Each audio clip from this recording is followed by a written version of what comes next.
ওয়াকফ বিল সংশোধন আইনের বিরুদ্ধে বোলপুরে আন্দোলন স্থগিত।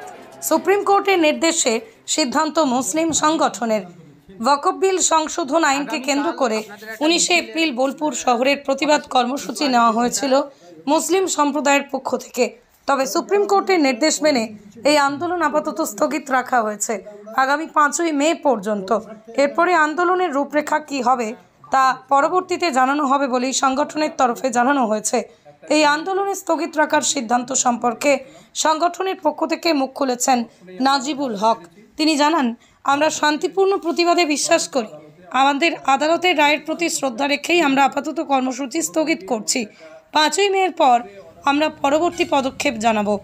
উল্লেখ্য, ওয়াকফ সংশোধনী বিল নিয়ে দেশের বিভিন্ন প্রান্তে উদ্বেগ এবং প্রতিবাদের সুর শোনা যাচ্ছে। আইনটি সংখ্যালঘু সম্প্রদায়ের স্বার্থে আঘাত আনতে পারে বলেই অভিযোগ।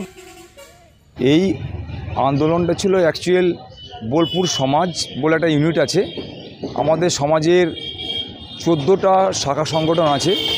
সমস্ত সংগঠনের একটাই নাম দেওয়া হয়েছিল, যে নামটা হচ্ছে বোলপুর সমাজ, মুসলিম সমাজ। পরবর্তীকালে আমরা বোলপুর মুসলিম সমাজটাকে সরিয়ে দিয়ে ওটা বোলপুর সমাজ বলে আমরা একটা ইউনিট করা হয়েছিল। আজকে 19 তারিখ এই সকাল 9টার সময় প্রোগ্রাম ছিল।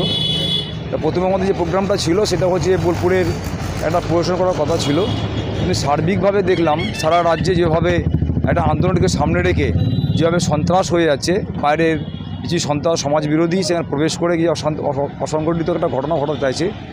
আমরা সেখান থেকে অ্যাভয়েড করে আমরা চেয়েছিলাম বোলপুর ডাকবাংলো মাঠে একটা ক্যাম্পাসের মধ্যে এই প্রোগ্রামটা করতে। তো এই প্রোগ্রামটা করতে গিয়ে আমরা তার মাঝেই দেখতে পেলাম যে আমাদের সুপ্রিম কোর্টের একটা বিচারাধীন অবস্থায় ছিলেন বিষয়টা, এবং 5ই মে এটা সুপ্রিম কোর্টের বিচারাধীন অবস্থায় আছেন।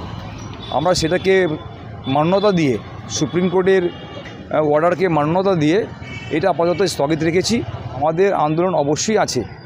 বিষয়টা হচ্ছে সুপ্রিম কোর্টের বিচারাধীন অবস্থায় আছে। আমাদের যে ওয়াকফ প্রপার্টি, আমাদের যে ধর্মীয় প্রপার্টি, এটা আমাদের যে নীতি আদর্শগত প্রপার্টি, সাংবিধানিক প্রপার্টি, এই প্রপার্টিটাকে যদি আমরা আমাদের মতো করে না পেতে থাকি, আবার যদি সেন্ট্রাল গভর্নমেন্ট অর্থাৎ কেন্দ্রীয় সরকার যে নতুন করে অ্যামেন্ডমেন্ট করেছেন এটা যদি বাতিল না করে, আমাদের আন্দোলন অবশ্যই থাকবে।